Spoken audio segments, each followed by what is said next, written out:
So we are looking at the newly launched 60-meter Project 713. It's been seen for the first time in public since completion. According to Fedship, this represents another progressive step towards its goal of being climate neutral by 2030. The yacht is believed to be called Motor Yacht B, based on images of her transom, which was reported by Boat International. So if that's true, then we have Motor Yacht A and we now have Motor Yacht B. Interesting naming scheme. The yacht is the first Fedship to carry solar cells for auxiliary power generation. Now, auxiliary meaning, hotel requirements most likely, as there are no solar power cells available today that could generate the power needed for a yacht of this size. Even if you covered the entire yacht in solar panels, you would not be able to generate all the power you need to sail this vessel around. She's fitted with diesel electric propulsion as well, and the ability to run on non-fossil HVO like other Fedships. The hull is optimized for cruising speed instead of top speed. This might not sound like it's not very important, but this could be a major benefit to fuel consumption, as any yacht will rarely travel at top speed. So having the hull designed to be most efficient at cruising speed, which is what a yacht travels at 99% of the time, means that less fuel will be needed most of the time. So if we look at some of the photos here, we can see the solar panels on the front area in front of the bridge and on the top of the bridge area. It would be interesting, thinking about it from a practical point of view, how these areas will fare when being cleaned by deckhands, notorious for breaking things and flooding things. I assume the panels have been built in a way that the area could be walked on by the crew whilst cleaning.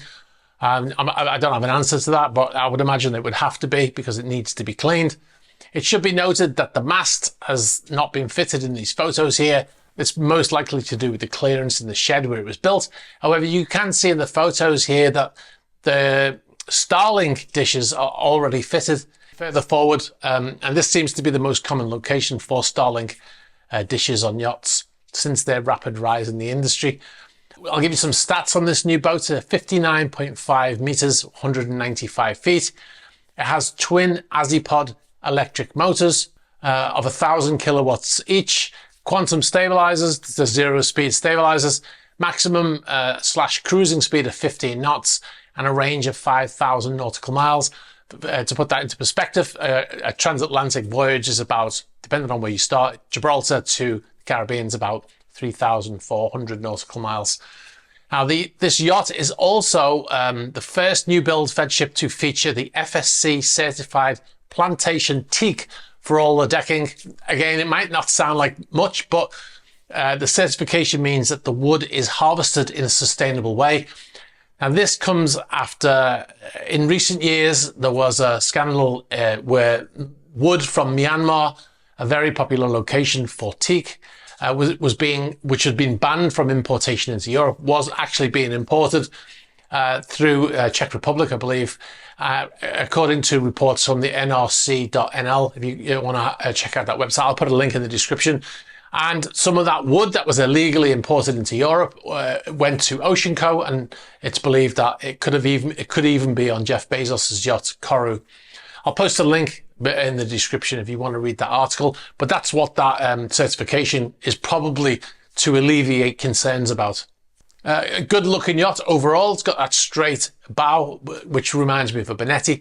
But it's a good looking yacht. Let me know in the comments what you think of this new yacht. It's not completed yet. It still has to have the mast, go on sea trials, etc. But very interesting anyway. So I'm not sure how much energy the solar panels will be able to create. Would be interesting to have those stats. They've not been released yet, if they'll ever be released, but I would imagine it will only go towards a percentage of recharging batteries for auxiliary power. Now, whenever we talk about a super yacht being green or being better for the environment, we always get the same comments that a super yacht cannot be green. Now, I agree, it can't be completely green. But, a couple of years ago, for instance, I posted a video and photographs on Instagram of a 116-year-old wooden sailing ship, which is owned as a private yacht. And I asked the question on Instagram, is this a green yacht, and people still said that the vessel was not green. It was 116 years old, completely made of wood, and it was a sailing yacht. I asked the question, is it not better for companies that build super yachts to be using or to be discovering ways to make them more renewable, to use greener fuel sources, and making, every possible effort to not pollute where possible?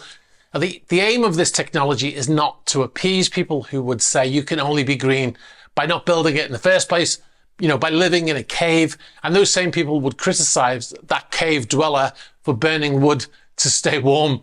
It's to have a yacht, but to do their best not to pollute at the same time. Instead of telling people they can't have their new iPhone or laptop or iPad or luxury car or house, etc., nobody is going to accept that. But those companies that build those things can work towards making them as environmentally friendly as possible. And it's the same with a super yacht. Regardless of your thoughts on whether they should exist, the reality is they do exist. And the companies that build them are trying their very best to make them as friendly to the environment as they can be. Thanks very much for watching this video. You've been watching a Super Yacht News clip. If you'd like to see the full unedited Super Yacht News video, you can click on the link over here. You can also find our channel links below here. And if you'd like to see more shorter videos like this one, be sure to subscribe to this channel.